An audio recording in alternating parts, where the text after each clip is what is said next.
Since October of 2017, Hollywood and the world have been shaken up by reports of sexual assault within the entertainment industry. Several of the town's finest women came out to expose many prominent figures like super producer Harvey Weinstein, celebrated comedian Louis C.K., and respected journalist Matt Lauer.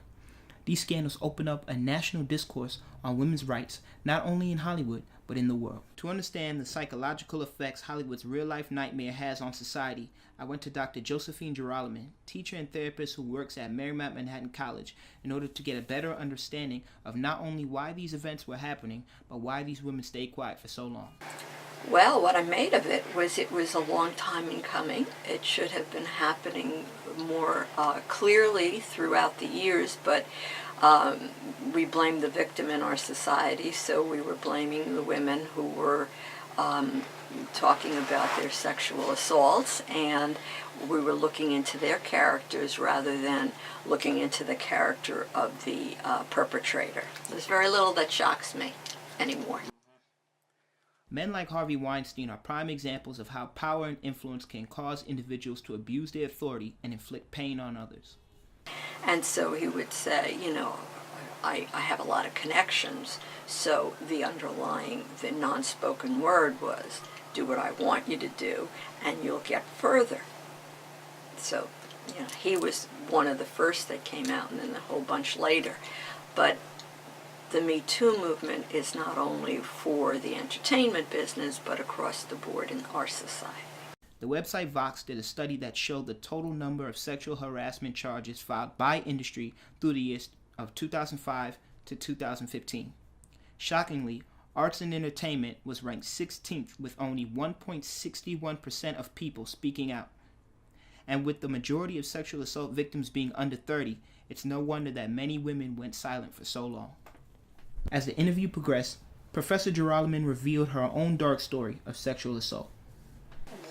Yes, I experienced harassment by a supervisor when I was at school, when I was a school social worker. And I did not report it because at that time I knew I was a single parent and they were going to blame me for it, that I did something to have him come on to me. So I didn't report it, but I can remember it. I can remember the way it happened. I can remember what he was wearing. All of those particulars I can remember because that stays in your mind for a long, long time. That's the way it was. That's the way it was. You had to, I was lucky that I didn't lose my job as a result of it. I got out of the harassment without insulting the man. Which was important, not to insult the man, because then I could have lost my job, and I didn't want that. If we study history, we begin to observe that our darkest days are always preceded by our brightest moments. In the wake of the outpouring of scandals, women began to speak and unify with others.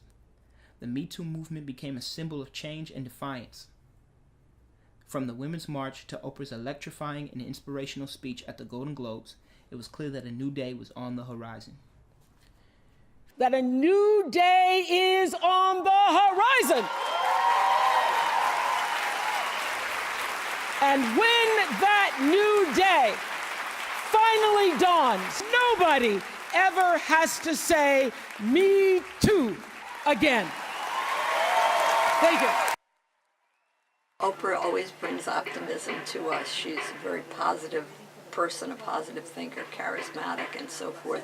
But I think that people, the perpetrators are going to be more careful about it in the future because of this movement and because women have band together and presented a united front which gives them power. Fear kept many women from speaking out, and power kept men from facing judgment. There is no definitive answer as to whether or not the worst days are behind us. What is clear, though, is that a movement has arisen to battle sexual assault so that a generation of women will never have to endure it. I can only hope. I wish I had a crystal ball, could see into the future, but I can't. But the way things are going now, there's a backlash to the present societal norms, and hopefully they're going to change.